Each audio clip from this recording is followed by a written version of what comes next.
Hi, I'm Charlie from CookingSecretsForMen.com, and we are continuing in our series, Cooking with Milwaukee Community Leaders, and this episode features Mark Mone. Mark is the Chancellor at University of Wisconsin, Milwaukee, and for the rest of the video, when we refer to UWM, that's what we're talking about.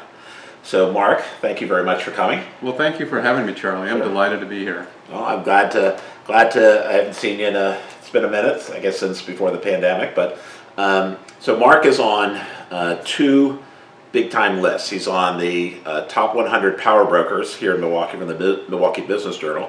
And there's another list, the 275 most influential business leaders in Wisconsin, and you're on both. And you're a noted foodie here in Milwaukee. I love cooking. Yes.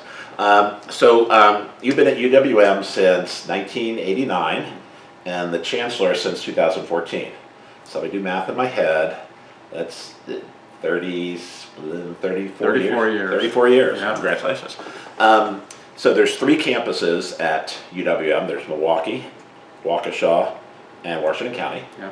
And they form UWM. And so talk a little bit about your tenure there at UWM, some of the issues and the problems that you've had, and talk about the successes. Well, I'm happy to be here, and thank you for having me share some time, share some stories, do some cooking. UWM, I am very fortunate to have been able to go through a number of different roles, starting as an assistant professor, working through the professorial ranks, doing administrative activities across campus, and then being asked to serve in 2014 as the Chancellor. And I think in that period, we've seen UWM grow and have significant impact, and that's what's probably our most significant accomplishment, having 202,000 alumni that are making such a difference in the workforce, in terms of political elected official roles, in the arts, in so many different areas. We think about architecture and the skyline. Well, we're the only accredited school of architecture. Similarly, and a lot of our architects are helping shape Milwaukee and other cities. And we can go through every profession and think about that type of accomplishment. At the same time, you asked about challenges, and that's all too common in higher education today. We're seeing state funding budgets continue to be decimated. We have, for example, when I came in the 80s, our state provided about 50% of the operating budget for higher education. Today, that number is about 18% of our operating budget. So that's one, and of course that leads to higher price products. Obviously you're going to have to just significantly cut back. We believe, as an access institution, we are unique in the UW system. We're the only dedicated access and research campus in an urban environment. And so we're the most diverse campus. We're very proud of that. Military veterans, LGBTQ+, go down the underrepresented, the non-traditional, first gen, every facet of diversity, we've got it covered well. And so we're proud of that commitment, but it's also significant in terms of the expense to provide a lot of different centers and areas. So we want to continue to work on the completion and graduation rates while challenged financially.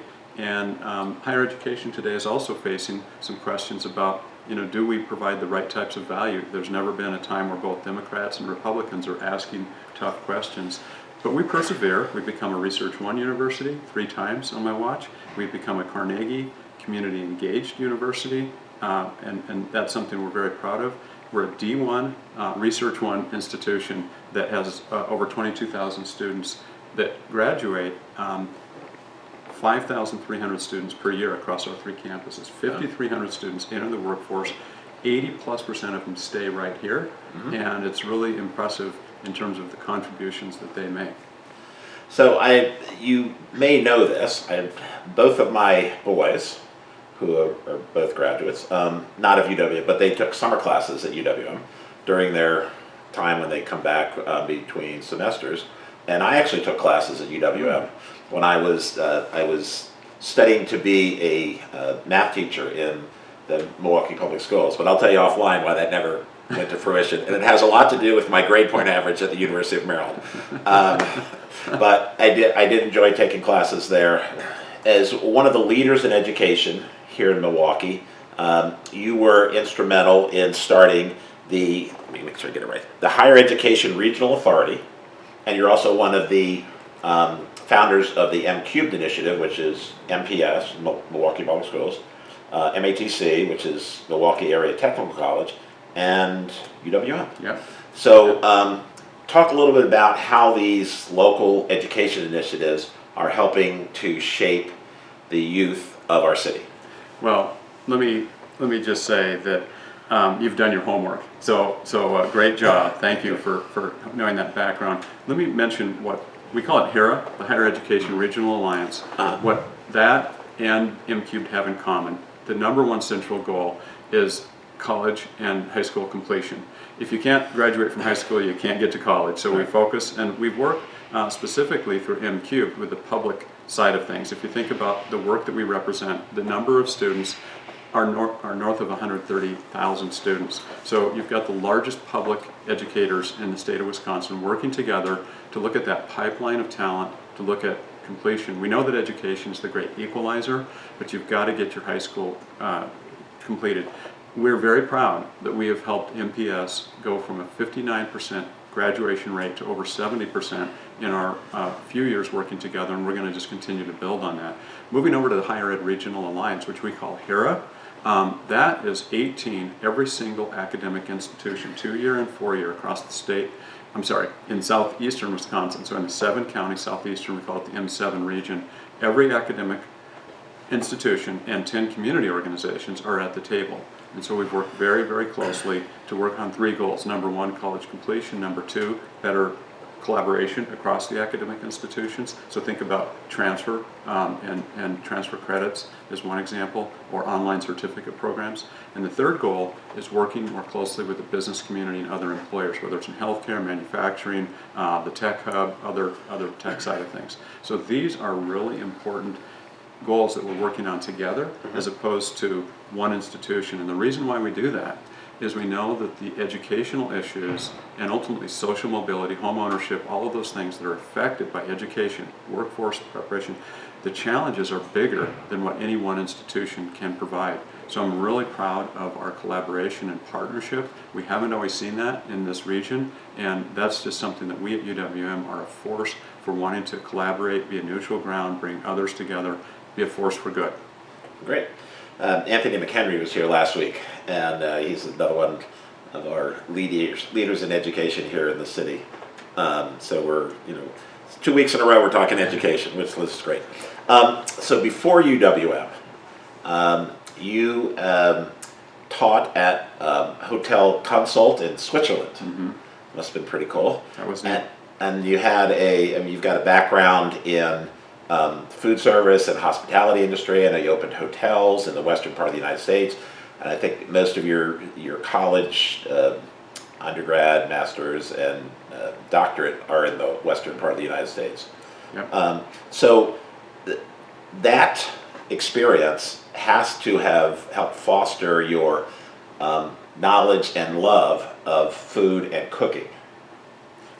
Absolutely, hands down. But let me also say, Charlie, you are an amazing cook yourself, and you're what you've done and the wonderful meals I've experienced with your cooking are putting quite a bar up there. So we're gonna have to turn this around sometime and interview you because of the work that you do. I know. I appreciate you saying that. I do. I mean, as it says here, I like to eat, therefore I cook. Yeah.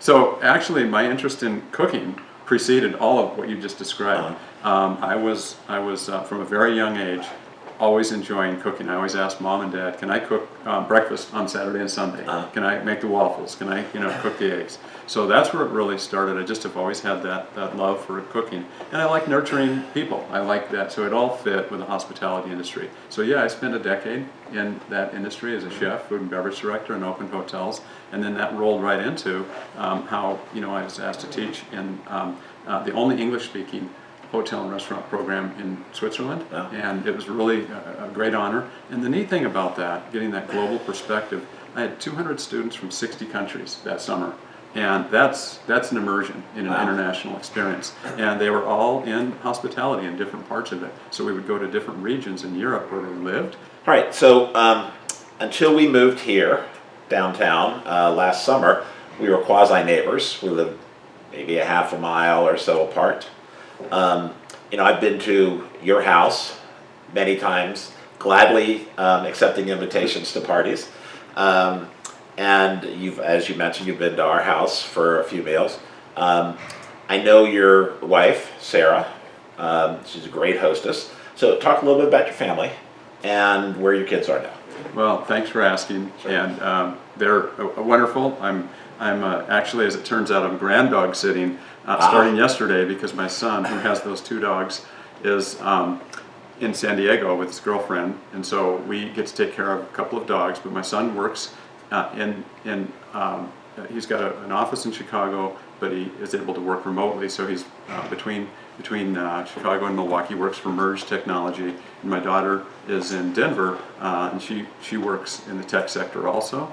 And she's 26. My son is 30. And Sarah is at the Medical College of Wisconsin. She's the section chief in neuropsychology, and she's the brains of the outfit, I oftentimes say. And I'm glad that we have such a great family. Good. So your son, let me just understand. So it snowed outside, and we've got about 6 inches, and he decided he needed to be in San Diego. You know it. You know it. I'm wondering, with these multiple dog sitting duties I have, how come he's getting so much time off? Did he look at the forecast and say, yeah, you need to dog sit when the snow is coming? So one little fun fact that I saw in one of your bios, I want to read this. It says, I had 6 cars in high school, and I rebuilt engines, painted them, and enjoyed taking care of others' cars. So Dr. Mark Mone, gourmet, foodie, and grease monkey. You got it. You got it. Are you still out on Lake Drive fixing cars at all? I will mention a quick story. Believe it or not, I had a friend who had a diesel Mercedes, and I rebuilt both his carburetors, and he paid me with a dishwasher in an apartment that I later moved into, which was his apartment when he moved out, and he paid me with the dishwasher. Oh, man, that's funny. This series is Cooking with Milwaukee Community Leaders, and I call it Serious People with Serious Jobs Having a Little Fun. So as most of my guests are, who are leaders in the community, they come nicely dressed. There's not a lot of jeans and t-shirts in here. So before we get cooking, Mark, I wanted to give you one of our aprons, so you don't get your nice clothes and go home to Sarah, and she's going to yell at me for getting spaghetti sauce all over yourself. So what are we cooking today? Today we're going to have some fun, as you said, and we're going to cook some chicken parm, also known as chicken parmesan. I'm looking forward to that. As an Italian, yeah, that'd be great. All right, so let us get set up. We'll go over here to the cooking area, and we'll be right back and get started on our chicken parm. That sounds great. All right, so we're getting ready to prep for the chicken parm. So Mark, take it away. Okay, great. Well, Charlie, we're going to make some chicken parm, and essentially we're going to do a few things before we put it in the oven. We're going to have this full breast cut in half. We're going to bisect it, and I'm going to ask you to do that. Meanwhile, I'm going to work on some flour dredging and some egg wash that we're going to put that chicken in. Okay. And then separately, a little bit later, we're going to fix up some panko breadcrumbs for it. But while we're doing this and starting to get this ready, maybe one thing we could do, we've got the oven preheating. So while you're working on that chicken, I'm going to go ahead and set the flour up and start seasoning a little bit. All right. So I'm putting a few tablespoons of flour, just any flour is going to work. We're going to put that in our pan. We're going to coat the chicken pretty lightly in that. I'm going to put some seasoning in. What I'm going to use is an Italian seasoning. It's pre-mixed, but you could use straight oregano. You could use just your choice of Italian seasoning. So I just want to point out, this is actually my sister's brand, Awesome Annie's Italian Spice Blend. So Awesome Annie's on the internet if you're so inclined, but Great. It is good. Great, and it smells wonderful. And what I like about this particular blend is that it's a little finer ground than some of the other Italian seasonings, or if you were to use whole oregano. So I'm going to take this Italian seasoning, and it does have salt in it, by the way, and it may have a little pepper from the taste earlier. And I'm going to put about a half a teaspoon in with about, this is about maybe half a cup of flour. And I'm going to give that type of treatment. I'll stir this around a little bit. And you can kind of look at this, and you know, I cook a lot by eye. Pretty lightly seasoned is how I would describe it, keeping in mind that we're going to have a sauce later that's going to have its own seasonings. So you did a great job with the chicken. I'm going to go ahead and dredge the chicken right now in the flour. So we'd be heating some oil. And exactly. So heating the oil is great. Of course, we have olive oil. Wonderful, wonderful. Okay. I will let those sit for a moment so the flour is going to get nice and sticky on the chicken. And the reason we put this in is that it's going to actually help the egg stick a little bit better. So that's, while that's sitting, I'm going to take some eggs and I'm going to one-handed, you know, he's a pro.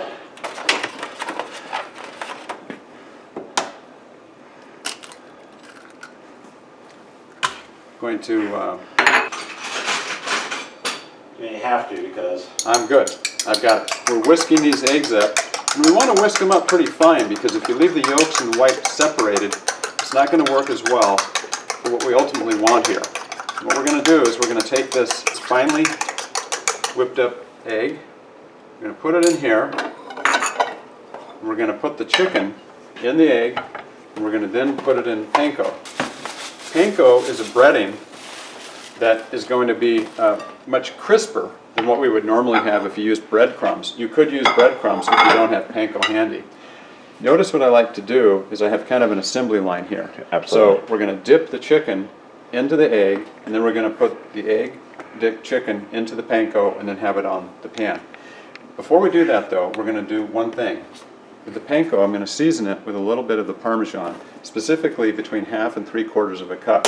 So we're going to have, this is why it's called chicken parm. We're going to have a lot of Parmesan with the panko, and it's going to make a nice breading.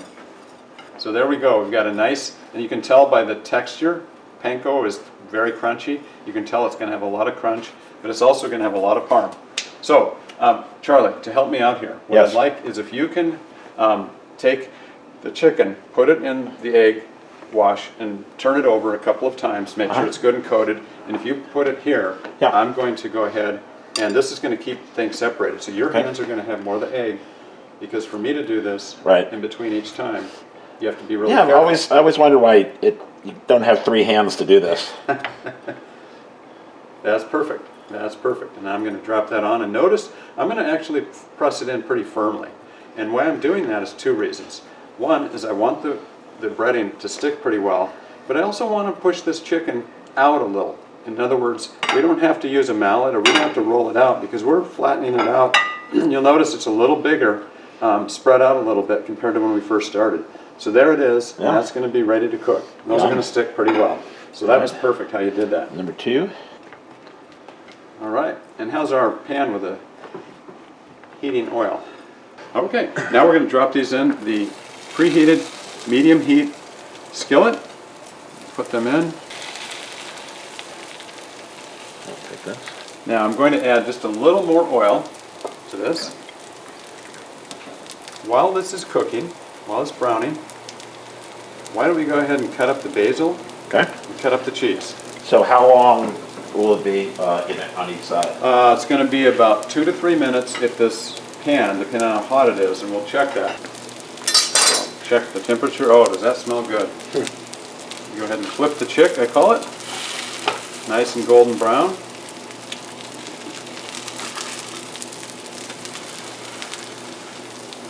If you're doing a chiffonade, which is little ribbons, I think that is French for little ribbons. I think so. What you do is you put all your leaves together and then just kind of roll. So you've got one roll, and then you just chop. All right. Great job. Great job. Got a pan prepared here with the aluminum foil, and because this has already been cooked in oil, we don't have to oil the pan. And This is a Cooking Secrets for Men shortcut for cleanup. I always put aluminum foil down. It makes cleanup so much easier. You bet. Okay, well, I think we can take these out. Okay. And we'll put them right on that pan. Turn this off. Yum. You can eat those right now and they'd be pretty tasty. So one of the reasons why we want to put these on a pan as opposed to leaving them in that skillet is that skillet, as hot as it is, would cook the bottom a lot more than the top. So in the pan, we're going to be a lot more even. So what we're going to do now is we're going to take some of this tomato or marinara sauce and we're going to spread a small layer across the top of each one of these. What I'll do is I'll spread a thin layer of sauce across each one of these. And Charlie, I'm going to ask you to put the basil, spread basil across the top of each, Okay. following the sauce. Think I can handle that. Shaping right up to be a great breakfast.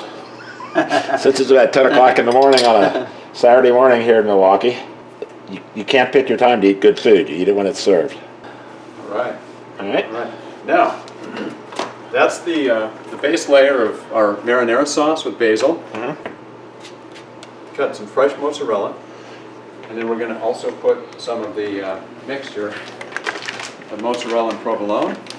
And we're going to have some Parmesan on top of it all. And we're going to cut them pretty thin. And each cheese, because we're going to put 3 different types of cheese on, we don't have to put a lot of each one on. All right, so we have mozzarella, and then we have, obviously Parm is on the, so we're dotting these with a little fresh mozzarella. Or as Tom Garvey would say, mozzarella. This is our big one, so you can have that one. Huh. My reputation precedes me. Okay, so that will be next. All right, so we've got some combination mozzarella and provolone. Looks nice, looks nice. And I'm going to come in with a last round of Parmesan. Okay. And just do a nice little dusting across the top. And each of these flavors, each of the profiles, the way it's going to come together is going to be quite rich because you've got provolone, it's got that little smoky flavor, the classic Parmesan. Mozzarella is going to make it sweet and rich in a way that nothing else quite does, when particularly you were so able to find that fresh mozzarella. So what do you think? I'm hoping we can hurry this up a little bit because I'm getting hungry. Okay, well, let's put it in the oven. All right. And how long in the oven? That's going to go for 15 minutes. We'll check it, and we're going to see how brown it is. That's going to tell us. Notice this chicken is already at least half cooked. In 15 minutes at 425, it's going to do a nice job. We'll be back in just a minute after it's cooked, and we'll get to eating. Such nice. All right, so we just took it out of the oven, and yeah, looks good to me.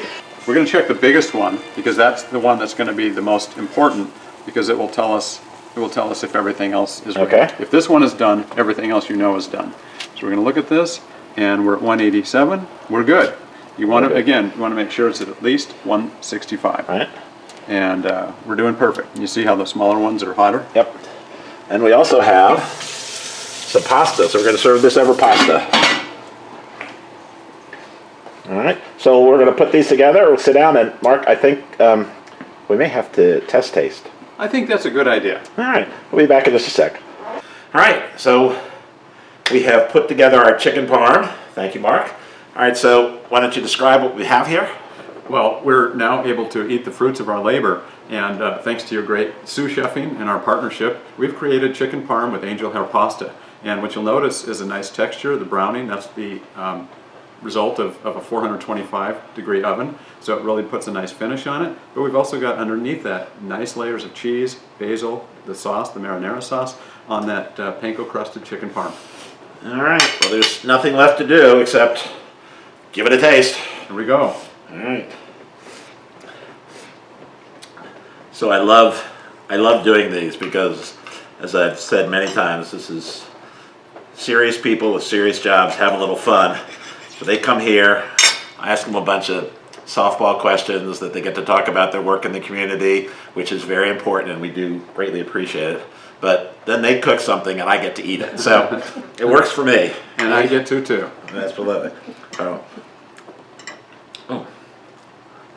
Mm. Yum, yum, yummy.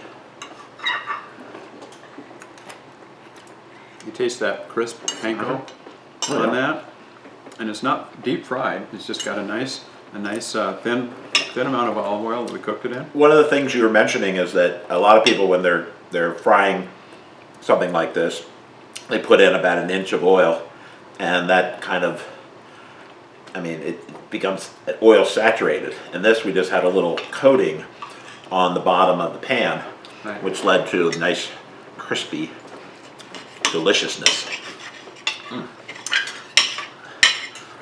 I noticed the basil that you sliced so well is a great layer. Really helps them pop, gives it some nice lift in there.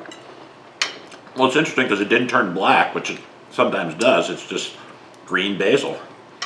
Which, That's right, and it's fresh, so it's just got a whole different flavor approach than if you had used a lot of dried herbs. and we put a little olive oil on the pasta too. So, Mark, thanks so much for coming by. It was great to see you. Appreciate all your work in the community, work at UWM.